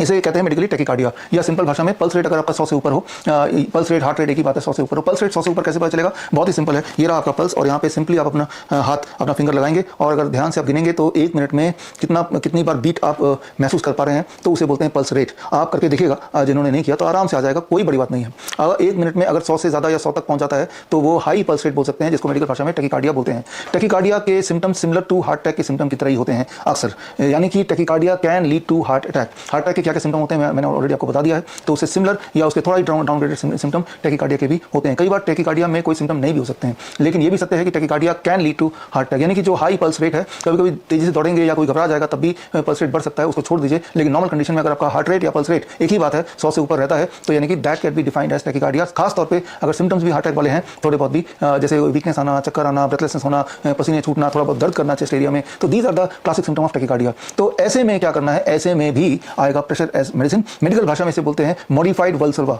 मॉडिफाइड वल्सल्वा एक यूनिवर्सल टेक्निक है जो पूरे दुनिया में बड़े से बड़े हॉस्पिटल में यूनिवर्सली फॉलो किया जाता है। लेकिन जो चीज़ हॉस्पिटल में काम कर सकती है, वो चीज़ अगर आप सीख लें तो आपके घर पे भी वही सेम काम कर सकती है। तो समझ लेते हैं इसको कैसे, इसमें हम कैसे इंटरवीन करेंगे। ताकि इंटरवीन सिर्फ इतना करना है कि उसका पल्स रेट को हमें नीचे ले आना है, करीब 80 से नीचे ले आए, तो वो पेशेंट सेफ जोन में आ जाएगा। तो 80 से नीचे लाने के लिए 30 सेकंड अक्सर काफ़ी होते हैं अगर आप उस पेशेंट पे मॉडिफाइड वल्सल्वा करेंगे। तो मॉडिफाइड वल्सल्वा को अगर पूरी तरह समझना है तो ये रिवर ट्रायल के तहत कुछ साल पहले ये देखा गया कि ये रिसर्च पेपर है 2015 का। उससे पहले ये टेक्निक था नहीं, लेकिन अब लगभग 10 साल होने को आए हैं कि 10 साल से ये टेक्निक मौजूद है। जब इंसान का हार्ट रेट अगर डेंजरसली हाई हो जाता है तो 30 सेकंड के अंदर उसको नीचे ला सकते हैं। लेकिन नीचे लाने के लिए आपको एक टूल की आवश्यकता है। वो टूल आपके इस किट में ऑलरेडी है, आप इसको बना लीजिए किट को, और वो टूल है दिस सिरिंज। ये 10 ml का सिरिंज है। सिरिंज ये आप थोड़ा ऐसे कर लीजिए ताकि बहुत टाइट ये सिरिंज ना हो, और इसमें टेक्निक सिर्फ इतना है कि सिरिंज से आपके लंग में प्रेशर क्रिएट करना। जब लंग में सिरिंज से प्रेशर क्रिएट करते हैं एक पर्टिकुलर पोस्चर में, तो जो हाई हार्ट रेट है वो रीएडजस्ट होकर नॉर्मलाइज होने लगता है, और ये सारा कुछ हो सकता है 30 सेकंड में। पहले 15 सेकंड में आपको प्रेशर क्रिएट करना है। आप देखिए स्क्रीन में प्रेशर क्रिएट करते वक्त जो आपका पोस्चर है वो बैठे हुए पोस्चर है। इसमें साथ में सपोर्टिंग 2 लोग या 1 लोग चाहिए जो आपकी हेल्प करे टू कंडक्ट दिस मॉडिफाइड वाल्सल्वा। तो इसके लिए पहले आपको सिरिंज के जो पेशेंट है उसको सिरिंज में फूंक मारना है, और फूंक इतनी तेजी से मारना है एज इफ कि आप इस सिरिंज को मूव करना चाहते हैं, इस सिरिंज के प्लंजर को मूव करना चाहते हैं। थोड़ा बहुत मूव भी होगा जिससे आपको अनुमान लग जाएगा कि प्रेशर पूरा वो लगाने की कोशिश कर रहा है, और ऐसा करना है लगभग 15 सेकंड तक। 15 सेकंड तक फूंक मारेगा, और 15 सेकंड में जैसे ही फूंक मारना बंद कर दिया, वो अब सिरिंज मुंह से हट गया, नॉर्मल ब्रेथ करेगा, और पेशेंट का पोस्चर एकदम चेंज हो जाएगा। जिस तरह से आप अभी देख रहे हैं इस तरह से पेशेंट का पोस्चर बिल्कुल ही बदल जाएगा। वो लेटने वाला पोस्चर जिसमें लेग्स को अबाउट 45 डिग्री के एंगल में टिल्ट करना होगा, और इस पोस्चर में लगभग 15 सेकंड के लिए पेशेंट रहेगा, और उसके बाद दोबारा हार्ट रेट चेक करेंगे तो होपफुली हार्ट रेट उसका नॉर्मल रेंज में या 100 से नीचे आ जाना चाहिए। लेकिन ये जो मॉडिफाइड वाल्सल्वा है इसका सक्सेस रेट लगभग 50% ही है, यानी कि आपका इस 30 सेकंड के इंटरवेंशन से 50% लोगों का हार्ट रेट कंट्रोल में आ जाएगा, लेकिन 50% ऐसे हैं जिनका हार्ट रेट कंट्रोल में नहीं भी आएगा। उसका कारण ये भी हो सकता है कि मॉडिफाइड वाल्सल्वा ठीक से नहीं किया, तो एक बार और करके देख सकते हैं, उसके बावजूद भी कंट्रोल में नहीं आया, या इरेस्पेक्टिव आया या नहीं आया। साथ में स्टेप 2 इसमें यूज कर सकते हैं, that is wrist band method, the pressure the wrist band. The pressure the wrist band जो आपको ऑलरेडी मैंने सिखा दिया है, तो वो प्रेशर पॉइंट आपको यूज करना है, उसको स्टिमुलेट करना है 2 से 3 मिनट तक, ठीक वैसे जैसे मैंने सिखाया था। अभी वीडियो को स्क्रॉल करके, ये वीडियो आपको मिल जाएगा, ऊपर जाकर देखेंगे तो आप पाएंगे किस तरह से स्क्रॉल करना है, और स्क्रॉल करके आपको प्रेशर क्रिएट करना है, और उस प्रेशर स्टिमुलेशन से भी हार्ट रेट कम होता है। ये रहा वो रिसर्च पेपर जिससे आप और डिटेल में समझ सकते हैं। सिर्फ 2-3 मिनट का ही इंटरवेंशन है, और साथ में याद रखिए जब भी आप इस रिस्ट बैंड पॉइंट को आप स्टिमुलेट करेंगे, उसके बाद आप उस पेशेंट को, अगर आप खुद पेशेंट अपने आप को ये एक रिस्ट बैंड बना देंगे एक मेथी दाना सीट से और ये पेपर टेप से, और हर 2-3 घंटे बाद या जब भी आपको महसूस हो कि हार्ट रेट बढ़ रहा है, दोबारा से स्टिमुलेट कर लेंगे 2 मिनट तक। याद रखिए जब ये मेथी दाना व्हाइट टेप के साथ वो उस पॉइंट पे जहाँ पे जिसे हम बोलते हैं रिस्ट बैंड पॉइंट, उस पॉइंट पे जब वो चिपका हुआ है, तो उससे भी कुछ ना कुछ प्रेशर क्रिएट हो रहा है, जिससे ऑनगोइंग बिना आपके किसी एक्टिव पार्टिसिपेशन के भी पेशेंट को, अगर आप खुद पेशेंट है, आपको बेनिफिट मिल रहा है। लेकिन उसके बावजूद भी अगर सिम्टम्स ऑफ टैकीकार्डिया दोबारा आ रहा है बार बार, तो जितनी बार आएगा उतनी बार आप दोबारा से स्टिमुलेट कर सकते हैं अपने हाथ से, या कोई आपकी मदद कर सकता है for 2 to 3 minutes on this wrist band point के। तो इस पॉइंट का नाम मैंने वैसे तो P6 बोलते हैं एक्यूप्रेशर की भाषा में, लेकिन हम इसको रिस्ट बैंड पॉइंट क्यों बोल रहे हैं, बिकॉज इसमें एक रिस्ट बैंड बन जाता है और दोनों हाथ में बनाने हैं, और साथ में रिस्ट बैंड से आपके लिए समझना आसान हो जाएगा कि मैं किस पॉइंट की बात कर रहा हूँ, विजुलाइज करना आसान हो जाएगा। तो इस तरह से आप देख रहे हैं कि हार्ट से जुड़े हुए या सर्कुलेटरी सिस्टम से जुड़े हुए अलग अलग मेडिकल कंडीशन में किस तरह से pressure as medicine and food as medicine can play a very important role to halt that ongoing medical emergency and also to reverse it. उस मेडिकल इमरजेंसी जो सिचुएशन है उसको वहीं हॉल्ट करना, और जितना डैमेज हो गया उसे रिवर्स करना, इन दोनों में ही ये सारे इंटरवेंशन काम करते हैं। याद रखिए जो सारी बातें मैं बता रहा हूँ वो सारे एविडेंस बेस्ड है, और ये वो सारी बातें हैं जो हम अपने हॉस्पिटल में ऑलरेडी पिछले 2 साल से फॉलो कर रहे हैं। हमें अच्छे रिजल्ट दिख रहे हैं, ये कारण है। दूसरा कारण ये एविडेंस बेस्ड है, आपको एविडेंस भी दे रहा हूँ, और तीसरा कारण ये बहुत ही आसान है। इसके लिए बहुत ज़्यादा ना तो तामझाम की जरूरत है, बड़े इंस्ट्रूमेंट जरूरत भी नहीं है, और ना ही इसके लिए बहुत प्रैक्टिस की जरूरत है। ये कारण है जिसकी वजह से ये वाली ट्रेनिंग मैंने वही वाले मेडिकल इंटरवेंशन लेकर आप कलेक्ट करके आप तक पहुंचा रहा हूं, जिसमें हमें पता है कि result fastest, safest without any damage to the patient, easiest, right, and economical भी है, लगभग कोई खर्चा नहीं है, राइट, एंड एविडेंस बेस्ड भी है। ये सारे फैक्टर सूट करते हैं, तभी ये टेक्निक्स को कलेक्ट करके मैंने और हमारी रिसर्च टीम ने आप तक पहुंचाया है। हमारे रिसर्च टीम का नाम इसी वीडियो के आखिर में आप देखेंगे, जिन लोगों ने कंट्रीब्यूट किया to make this training happen. इस ट्रेनिंग का पर्पस है to make you medically literate. Tachycardia के लिए रिवर ट्रायल का जो रिसर्च पेपर आपके साथ शेयर किया गया था, उसके की पॉइंट्स इस प्रकार से हैं। We have shown that a simple, cost-free, well-tolerated postural modification to the standard Valsalva maneuver is highly effective, returning more than 40% of the patient to sinus rhythm compared with 17% of the standard Valsalva maneuver. This difference resulted in a substantial reduction in the number of patients needing other emergency treatments, particularly adenosine. Fewer patients treated with modified Valsalva maneuver needed further emergency department treatment compared with the standard Valsalva maneuver. इसी के against जो acupressure के जो references, research references share किए गए थे, उसके की पॉइंट्स हैं। The acupressure decreased heart rate in patients with atrial fibrillation. It was effective in decreasing systolic and diastolic blood pressure at repeated administrations. Decreasing heart rate by affecting autonomous nervous system with acupressure also causes blood pressure of the individual to decrease effectively along with the heart rate. आइए अब proceed करते हैं question answers की तरफ। आप attempt कीजिए। 8, 7, 6, 5, 4, 3, 2, 1, 8, 7, 6, 5, 4, 3, 2, 1, 8, 7, 6, 5, 4, 3, 2, 1, 8, 7, 6, 5, 4, 3, 2, 1। अब चलते हैं अगले इंटरवेंशन पे। हम बात करेंगे वॉमिटिंग, नोजिया, मोशन सिकनेस। खास तौर पे जब आप सफर में होते हैं तो अक्सर आपने ये सिनेरियो देखा होगा, आपके साथ भी ये हुआ होगा। कैसे हम उसको अवॉइड करें या होल्ड करें, अगर आई गया तो कैसे होल्ड करें और आने से पहले कैसे अवॉइड करें। इसके लिए मुख्य रूप से काम करेगा फूड एज मेडिसिन। दो ही तरह की मेडिसिन है, food as medicine, pressure as medicine. पहले हम बात कर लेते हैं food as medicine. The best food is the ginger. यहाँ पे ये 10 ग्राम का जिंजर है, 10 ग्राम का जिंजर। इसके अंदर जो पॉलीफिनोल्स हैं वो multiple signalling molecule, it targets multiple signalling molecule of the body, और इसके वजह से ये एक बहुत ही इंपॉर्टेंट मेडिसिन के रूप में काम करता है अलग अलग मेडिकल कंडीशन में। तो 10 ग्राम आप एक बार देख लीजिए 10 ग्राम कितना छोटा होता है। इतना अगर वो चबा ले तो जिनको ऑलरेडी वॉमिटिंग की या नोजिया की या मोशन सिकनेस का जो प्रवृत्ति जिनको होती है तो पहले चबा ले तो वो अवॉइड कर सकते हैं, होल्ड कर सकते हैं, उस दिन वो बच सकते हैं इससे। इसका जो असर रहता है वो 2 से 3 घंटे रहता है। इसका मतलब हर 2-3 घंटे में इतना छोटा एक अदरक का टुकड़ा चबाना है। That become the first step. किसी को अगर इसमें थोड़ा भी शक है या जो और डीप में जाना चाहते हैं, साइंस को समझना चाहते हैं, तो ये रिसर्च पेपर है, ये रिसर्च पेपर आप पढ़ सकते हैं। That become the first step towards holding और avoiding vomiting, motion sickness and nausea. अब इसका second step food as medicine के बाद आ जाएगा प्रेशर एज मेडिसिन। प्रेशर में ये रिस्ट बैंड वाला जो प्रेशर पॉइंट है वो आपने सीख ही लिया है, उसको स्टिमुलेट करना है। पहले स्टिमुलेट करना है। मान लो किसी को ये पता ही है कि उसकी प्रवृत्ति है नोजिया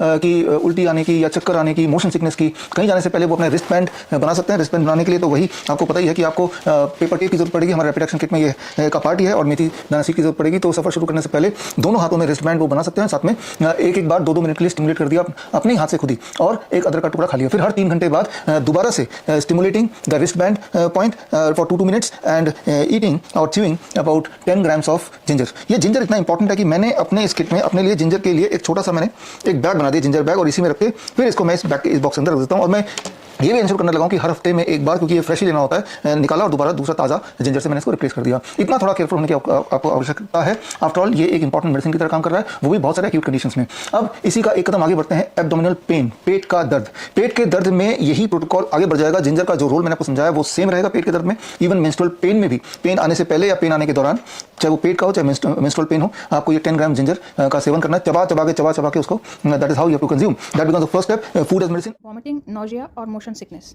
से रिलेटेड जो रिसर्च रेफरेंस पेपर्स शेयर किए गए थे उसके की पॉइंट्स इस तरह से हैं। Ginger regulates gastric emptying and gastrointestinal motility that is dysregulated with nausea and vomiting, as well as reduces the oxidative stress and inflammation that is involved in triggering NV pathways. The mechanism of action of ginger on the gut microbiota, where ginger positively influences the bacteria involved in the production of neurotransmitters involved in NV. Acupressure research references vomiting, nausea और motion sickness से related जो share किए गए थे उनके की points हैं। Despite the development of more effective antiemetics, nausea remains a significant problem for those receiving chemotherapy. The intervention included finger acupressure bilaterally at P6 and ST36, acupressure points located on the forearm and by the knee. Significant differences existed between the two groups in regard to nausea experience and nausea intensity during the first 10 days of the chemotherapy cycle, with acupressure group reporting less intensity and experience of nausea. Finger acupressure decreases nausea among women undergoing chemotherapy. One of the PC6's function is to avoid the adverse flow of chai, thus is an effective acupoint in preventing nausea and vomiting. PC6 electroacupuncture administered in the recovery room was effective in reducing post-operative emesis. Emesis here stands for vomiting. All studies on P6 served as prevention. Studies on PC6 combined with other acupoint interventions were served as analgesic and prevention and treatment. 10 controlled acupressure studies were included in this review. The review evaluated 1 quasi-experimental and 9 randomized clinical trial, which included 2 specific acupressure modalities, that is acupressure band and finger acupressure. यानी कि ये जो experiment था वो एक तो acupressure का जो बैंडिंग करते हैं बैंड के ऊपर था जब उन्होंने पेशेंट पे बैंड लगाया, या फिर फिंगर्स जो कि आपको सिखाया गया है, फिंगर के थ्रू एक्यूप्रेशर दिया गया। 4 of the 7 acupressure band trials supported the positive effect of acupressure. 1 quasi-experimental and 2 randomized finger acupressure trials all supported the positive effect of acupressure on chemotherapy-induced nausea and vomiting control. Acupressure bands were effective in controlling acute nausea, whereas finger acupressure controlled delayed nausea and vomiting. तो आइए अब attempt करते हैं इस technique पे based question answers. Attempt कीजिए।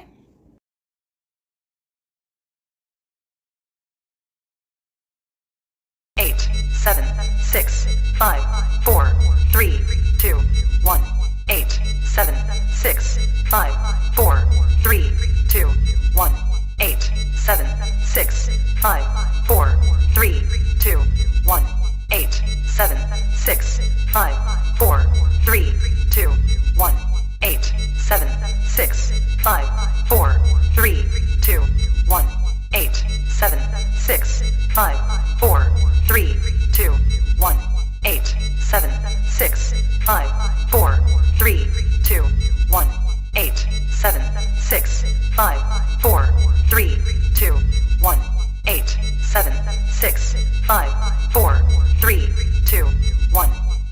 ये सब रिसर्च पेपर है जिनको डिटेल में रिसर्च पेपर में, because we are talking of evidence based, हम सुनी सुनाई बातों पर हम कोई फॉर्मुला या कोई नुस्खा नहीं दे रहे हैं। ये नुस्खा नहीं, ये ऑलरेडी प्रूवन साइंस है और उस प्रूवन साइंस का जो एविडेंस है वो आप यहाँ पे देख रहे हैं। मैंने आपको बताया कि कैसे जिंजर काम आ सकता है for medical condition like nausea, motion sickness and vomiting. Similarly ginger एक इंपॉर्टेंट रोल प्ले कर सकता है इवन एब्डोमिनल पेन या मेंस्ट्रुअल पेन में भी। तो उसमें जो टोटल आपका डोसेज होगा वो 10 ग्राम का रहेगा फॉर वन टाइम, और ये डोसेज आप 3 घंटे बाद रिपीट कर सकते हैं अगर वो सिम्टम परसिस्ट करते हैं। तो अब बात कर लेते हैं फूड एज मेडिसिन के बाद pressure as medicine. Pressure as medicine में 2 इंपॉर्टेंट पॉइंट है, उनमें से एक पॉइंट तो आप ऑलरेडी वाकिफ हैं, that is the victory point में जो अभी आपने पिछले इंटरवेंशन में सीखा था, उसको स्टिमुलेट करना है 2 मिनट के लिए, 2 से 3 मिनट के लिए, और उसके बाद पहले की तरह एक अपने पेपर बैंड लगा दिया, पेपर टेप लगा दिया विद मेथी दाना सीड, और जरूरत पड़ने पे हर 3 घंटे में दोबारा 2 मिनट के लिए स्टिमुलेट किया। That becomes the first step. लेकिन यहाँ पे स्टिमुलेशन एक नहीं 2 पॉइंट पे करना है। This is the 1 point and the second point is, इस पॉइंट को आप समझ लीजिए ST36 पॉइंट बोलते हैं एक्यूप्रेशर की भाषा में। ये पॉइंट में आपको स्टिमुलेट करना है करीब 2 kg का प्रेशर, इसमें 6 सेकंड प्रेशर देना है, 2 सेकंड के लिए आपको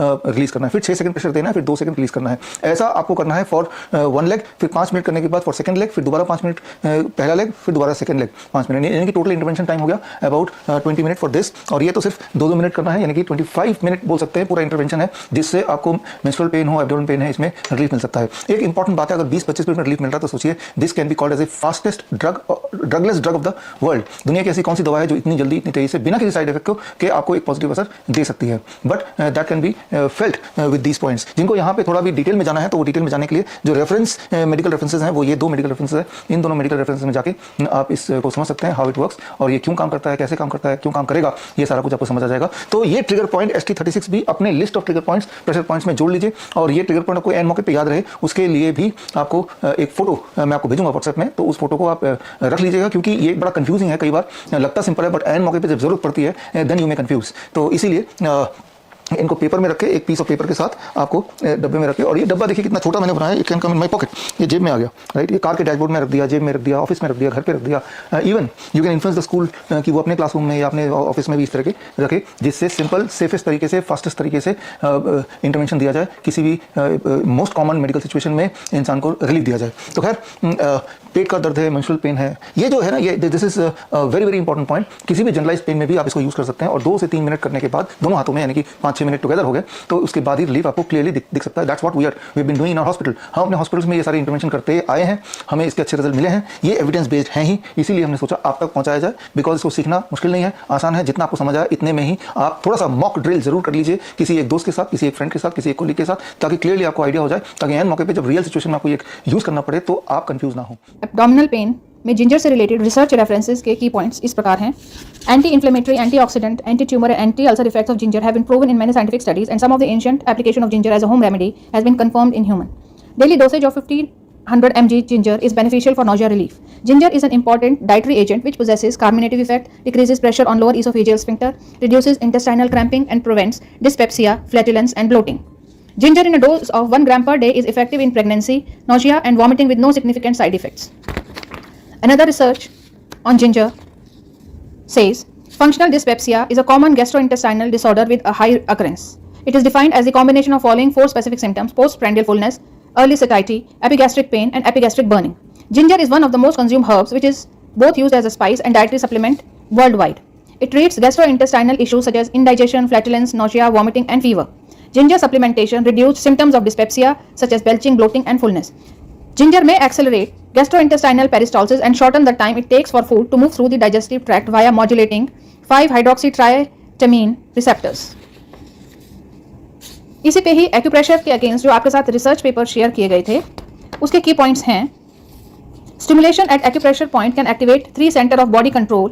There are spinal cord, midbrain and pituitary to release neurochemicals such as endorphin, serotonin and non-epinephrine effect to blockage pain. Caesarean sections pain begins since decreasing of the effect from anesthesial medication. Acupressure therapy at point L14 can activate these 3 center of body control, so it is possible to reduce pain sensation when stimulated both. The women receive acupressure at LI4 for 20 minutes. The pain intensity after the intervention was significantly decreased than pain intensity before. Acupressure at LI4 point reduced the severity of pain at the beginning of the postpartum periods after cesarean section. These findings show that combination of these acupressure are effective for reducing cesarean section pain. LI4 acupressure can be effective nursing management for women in postpartum periods. Acupressure का another research that was shared with you, उसके key points हैं ST36 acupressure was able to shorten the time to first flatus passage, oral liquid intake and improve gastrointestinal function in patients after abdominal surgery. The GEE method revealed that all patients had increasing vowel sounds over time and the experimental group with acupressure had greater improvement of vowel motility than the control group within a period of 2 to 3 days post-operatively. इसी के साथ हम अब question answers attempt करते हैं. Proceed कीजिए.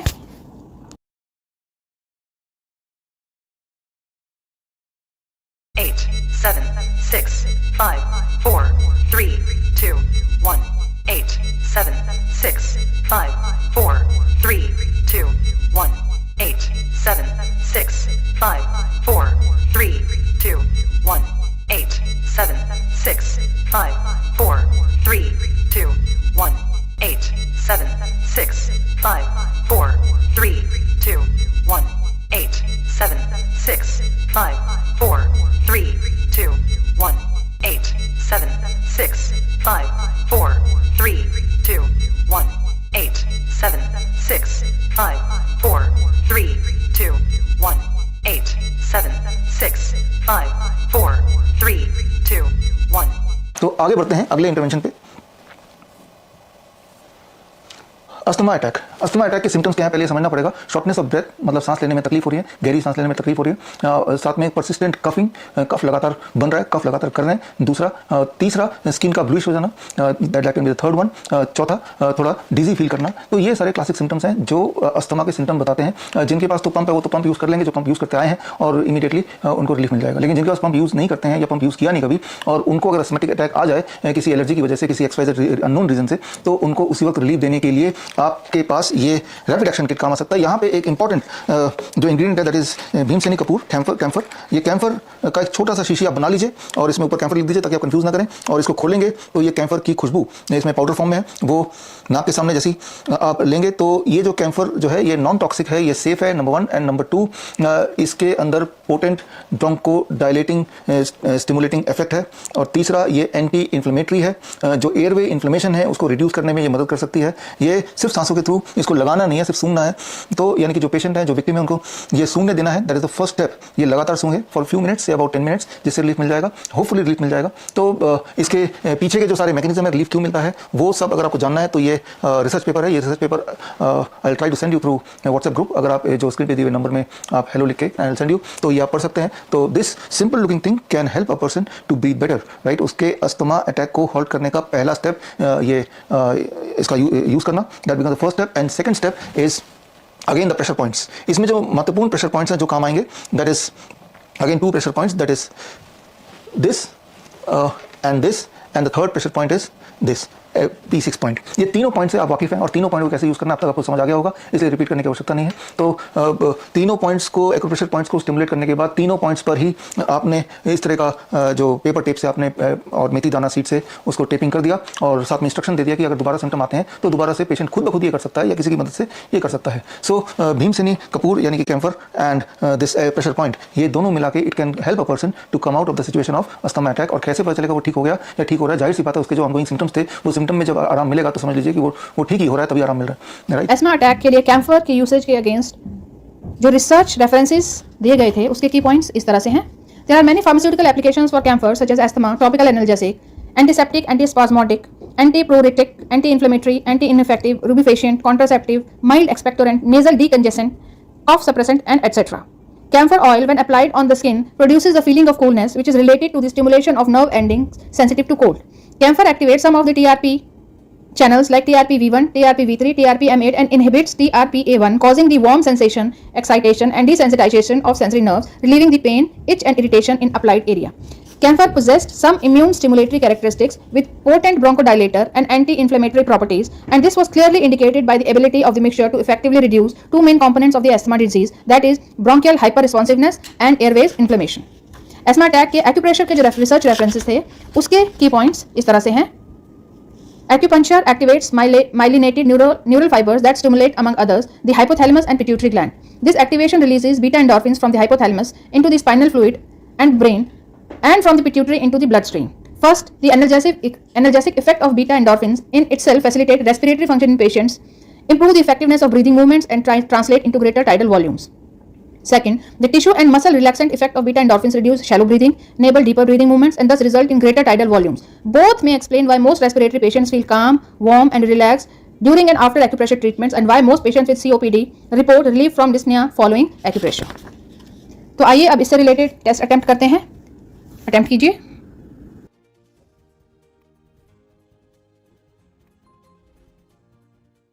8, 7, 6, 5, 4, 3, 2, 1, 8, 7, 6, 5, 4, 3, 2, 1, 8, 7, 6, 5, 4, 3, 2, 1, 8, 7, 6, 5, 4, 3, 2, 1.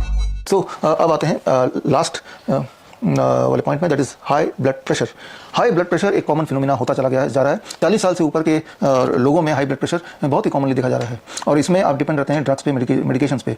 लेकिन दुनिया का सबसे फास्टेस्ट तेजी से काम करने वाला ड्रग, दवा, और साथ ही साथ विदाउट एनी साइड इफेक्ट, कोई भी जो दवा है उसको खाने के बाद कम से कम 1 घंटा लगेगा to feel the blood pressure के डाउन होने में. लेकिन अब जो आप सुनने जा रहे हैं उसमें इसको करने के 2 मिनट के अंदर ही आपका ब्लड प्रेशर नीचे आ सकता है. तो वो प्रेशर पॉइंट समझ लेते हैं. ये जो पॉइंट है टाइजोंग पॉइंट बोला जाता है. इस पॉइंट को, पैरों में जो पॉइंट्स हैं, इसको आप ध्यान से देखिए स्क्रीन में. इस पॉइंट को लोकेट करना है और इस पॉइंट को स्टिमुलेट करना है रोटेटिंग वे में, जैसे हमने बाकी पॉइंट्स को स्टिमुलेट किया. 2 से 3 मिनट, 3 मिनट का रख लीजिए स्टिमुलेशन का टाइम. इसको स्टिमुलेट करेंगे दोनों पैरों में, यानी कि टोटल 6 मिनट का इंटरवेंशन हो गया. 6 मिनट के बाद जो रैंडमाइज कंट्रोल ट्रायल है, ये रैंडमाइज कंट्रोल ट्रायल में देखा गया कि 6 मिनट के बाद जो एवरेज ब्लड प्रेशर गिरा, दैट वाज अबाउट 15 mmHg, और उसके 15 मिनट में जो ब्लड प्रेशर गिरा, मतलब इंटरवेंशन करने 6 मिनट के इमीडिएट बाद 15 mmHg ब्लड प्रेशर गिरा, सिस्टोलिक ब्लड प्रेशर, और करीब 15 मिनट बाद 20 mmHg ब्लड प्रेशर गिरा, यानी कि ब्लड प्रेशर गिरता चला गया और स्टेबल होकर गिर के 30 मिनट बाद करीब 25 mmHg, यानी कि करने में 6 मिनट लगे और उसके 30 मिनट बाद चेक करेंगे तो आप पाएंगे कि आपका लगभग 25 mmHg ब्लड प्रेशर ड्रॉप हो चुका है. ये this is very very fast. It is much faster than any available drug on earth. जो दवाइयां हैं वो तो साइड इफेक्ट के साथ आती हैं, वो इसके कंपैरिजन में स्लो भी है और उसमें कुछ पैसा खर्चा करना पड़ता है, जबकि ये फ्री है और ये उससे फास्ट है और इसमें कोई साइड इफेक्ट नहीं है. इंपॉर्टेंट बात यह है कि जिसका ब्लड प्रेशर ऑलरेडी नॉर्मल है वो और नीचे नहीं जाएगा, जिसका ब्लड प्रेशर हाई है उसी में काम करेगा. ये जो रैंडमाइज कंट्रोल ट्रायल हुआ था, ये उन्हीं पेशेंट्स में हुआ था जिनका ब्लड प्रेशर 150/90 से ऊपर था. तो उन्हीं में देखा गया कि इमीडिएटली भी 15 mmHg तक ब्लड प्रेशर ड्रॉप हुआ है और कुछ देर बाद वो ड्रॉप और बढ़ता चला गया, उसके बाद स्टेबल हो गया. जरूरत पड़ने पे 3-4 घंटे तक इसका इफेक्ट रहता है, फिर दोबारा कर सकते हैं और ऐसे 2-3 बार कर सकते हैं. जिंदगी भर करने की आवश्यकता नहीं है, क्योंकि जब इस तरह से आप प्रेशर पॉइंट को ट्रिगर करेंगे तो बॉडी अपना ब्लड प्रेशर दोबारा रीएडजस्ट करता है और ऐसे में कुछ दिनों के बाद there is a great possibility कि आपका ब्लड प्रेशर वैसे भी एक नॉर्मल रेंज में आ सकता है या आ जाता है. तो आप देखिए कि ये ड्रगलेस सिस्टम है, लेकिन ये जो अवेलेबल दवाइयां हैं, अवेलेबल केमिकल है, न केवल उससे फास्ट है बल्कि आसान है और ये सेफ भी है, विदाउट एनी साइड इफेक्ट भी है और मल्टीपर्पज है ज़्यादातर जो मैंने प्रेशर पॉइंट बताए. कुल मिला के आज जो मैंने एक्यूप्रेशर के पॉइंट बताए, 2 आर ओनली 5 पॉइंट्स. उसके अलावा एक कार्डियक अरेस्ट का पॉइंट बताया. तो प्रेशर के कुछ ये सिंपल पॉइंट्स हैं. ये जो वीडियो, इसका लिंक मैं आपको भेजूंगा ताकि ये वीडियो 2 बार 3 बार 4 बार आपको देखना पड़ेगा. ओनली देन आप एक्सपर्ट बनेंगे और तभी आप कॉन्फिडेंटली बिना हिचके जरूरत पड़ने पे इस तरह की इंटरवेंशन किसी विक्टिम पे, किसी जरूरत पड़ने पे आप अप्लाई कर पाएंगे. लेकिन जिनको इनके डिटेल में जाना है और सिर्फ इमरजेंसी कंडीशन है नहीं, लाइफस्टाइल डिजीज भी, जैसे डायबिटीज है, हाइपरटेंशन है, क्रॉनिक किडनी डिजीज है, कैंसर है, याद रखिए जिस तरह से मैंने आपको दिखाया कि बड़े से बड़े दिखने वाले इमरजेंसी कंडीशन में भी आसान से आसान सोल्यूशन हो सकते हैं. याद रखिए ठीक इसी तरह से, बिल्कुल एग्जैक्टली लाइक दिस, बड़े से बड़े दिखने वाले मेडिकल कंडीशंस, जो लाइफस्टाइल डिजीज जैसे हार्ट डिजीज है, क्रॉनिक किडनी फेलियर है, कैंसर है,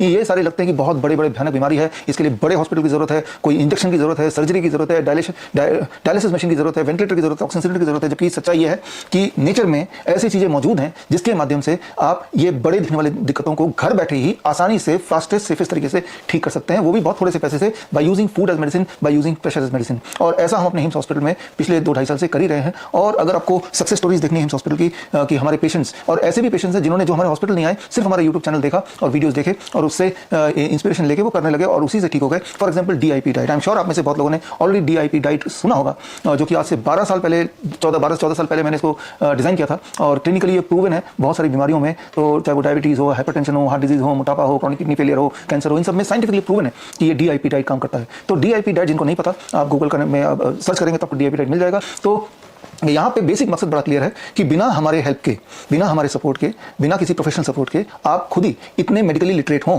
कि किसी भी या ज़्यादातर मेडिकल सिचुएशन में आप अपनी या अपनों की हेल्प कर पाएं. So that is the basic idea of this training और basic idea of most of my trainings. Right, हमारे जितने भी किताबें हैं या हमारे वीडियो ट्रेनिंग्स हैं या ऑफलाइन ट्रेनिंग्स हैं, उसमें मकसद बड़ा क्लियर है कि आप खुद ब खुद जहाँ भी हैं वहीं ठीक हो जाएं. तो अब आपको कोई बहाना नहीं है कि कभी अगर भगवान न करे कोई ऐसा इमरजेंसी सिचुएशन हो जाए तो आप अपने आप को लाचार फील नहीं कर सकते, because now you have attended this training on if you are a first responder. ये ट्रेनिंग मतलब कि अगर पहला रिस्पॉन्डर आप हैं, अगर विक्टिम आपके सामने है और सबसे पहले आप वहाँ मौजूद हैं, तो आपका एक्शन क्या होना चाहिए. इस पे ये ट्रेनिंग आज का ये पूरा था. और इसका एक इंपॉर्टेंट पार्ट है, ये आपको जो काम करना रह गया है वो रैपिड एक्शन किट ये तैयार करना रह गया है. रैपिड एक्शन किट जैसे मैंने तैयार किया, इसके इंग्रेडिएंट आपको ये लिखे हुए हैं, मैं आपको व्हाट्सएप से भेज दूंगा. इसमें से ज़्यादातर इंग्रेडिएंट आपको अपने आसपास मिल जाएगा, थोड़ी कोशिश करने में पक्का ही मिल जाएगा. सिर्फ 2 सेकंड ऑयल है जो आप हमारे वेबसाइट से ले सकते हैं और इस तरह का किट बनाइए रखिए. आप में से कुछ लोग ऐसे होंगे जो थोड़े बहुत आलसी होंगे, जो बोलेंगे भाई इतनी सारी चीज़ें कहाँ से मैं इकट्ठा करूँ इस तरह का. तो उनके लिए, उन आलसी लोगों के लिए भी हमने ये बहाना ना चले, इसलिए मेरे वेबसाइट में विश्वरूप.com में जाके आप ये किट खरीद सकते हैं. देखिए यहाँ पे प्राइमरीली मैं बताऊँ कि हमारा बेसिक काम है एजुकेशन देना.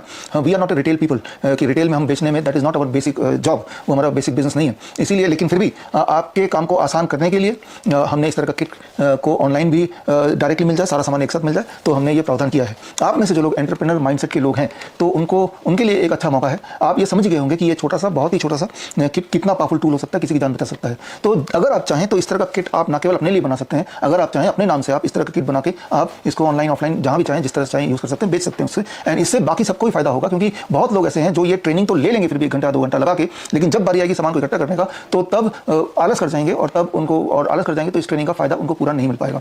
इसीलिए हमें ऐसे लोगों की जरूरत है जो एंटरप्रेन्योरशिप माइंडसेट के हैं. और अगर ऐसे आप में से कोई है तो, और अगर आप ही इसको बना के आगे किसी भी नाम से, अपने नाम से इसको अगर प्रमोट करते हैं, बेचते हैं, तो हम भी आपसे ले लिया करेंगे अपने स्टूडेंट्स के लिए. तो मैं सिर्फ इतना बताना चाहता हूँ कि our basic focus is to make you medically literate. इसके लिए हमने शुरू किया है इसी साल 22 अप्रैल को लॉन्च किया है हिम्स मेडिकल एकेडमी.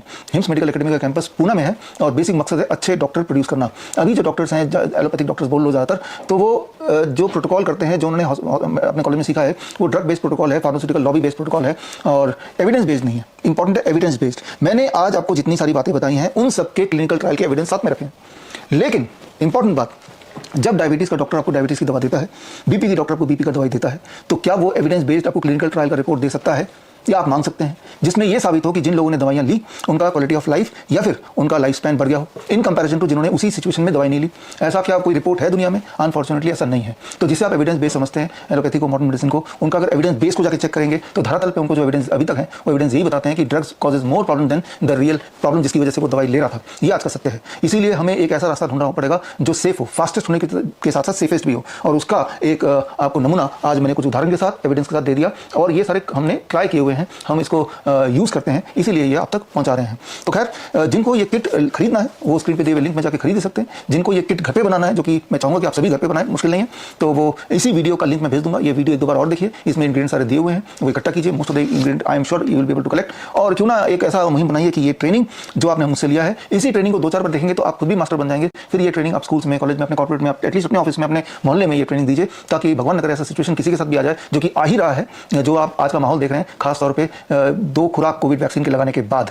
ये बात मैंने 2020 में बता दिया था मेरे बहुत सारे किताबों के माध्यम से कि अगर ये वैक्सीन लगाएंगे तो हार्ट अटैक है, कार्डियक अरेस्ट है, ब्रेन स्ट्रोक है, इनके चांसेस बढ़ जाएंगे, जो कि एक्सपोनेंशियली बढ़ गया है. और अब तो खुद वैक्सीन वालों ने कबूला है कि हाँ ऐसा हुआ है उनकी वैक्सीन की वजह से. तो ऐसे सिचुएशन में रैपिड एक्शन किट की रिक्वायरमेंट और इसकी इंपॉर्टेंस और ज़्यादा बढ़ गई है. तो ह्यूमैनिटी के लिए इस वक्त उनको रिलीफ करने के लिए, ऐसे लोगों को जो इस तरह के शिकार होने के चांसेस हैं, तो उसके लिए इंपॉर्टेंट है कि इस नॉलेज को आप लोगों तक पहुँचाएं, अपने लेवल तक पहुँचाएं, या जो वीडियो लिंक दूंगा वो लोगों तक पहुँचाएं. बट इंपॉर्टेंट है to make more and more people medically literate. मैं उम्मीद करता हूं कि ये जो अभी ट्रेनिंग लिया है ये आपके काम आएगा. अभी कभी अगर काम आता है तो एक काम जरूर कीजिए कि छोटा सा वीडियो बना के आप हमें भेजिए कि किस तरह की सिचुएशन में आपने इस नॉलेज को यूज़ किया और उससे किस तरह के रिजल्ट्स आए.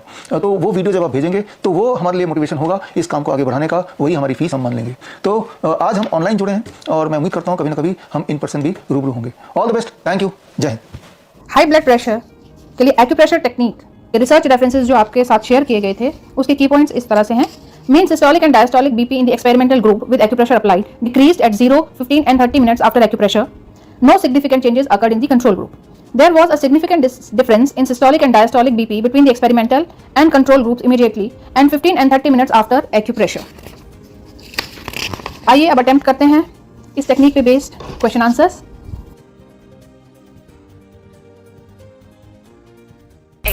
7 6 5 4 3 2 1 8 7 6 5 4 3 2 1 8 7 6 5 4 3 2 1 8 7 6 5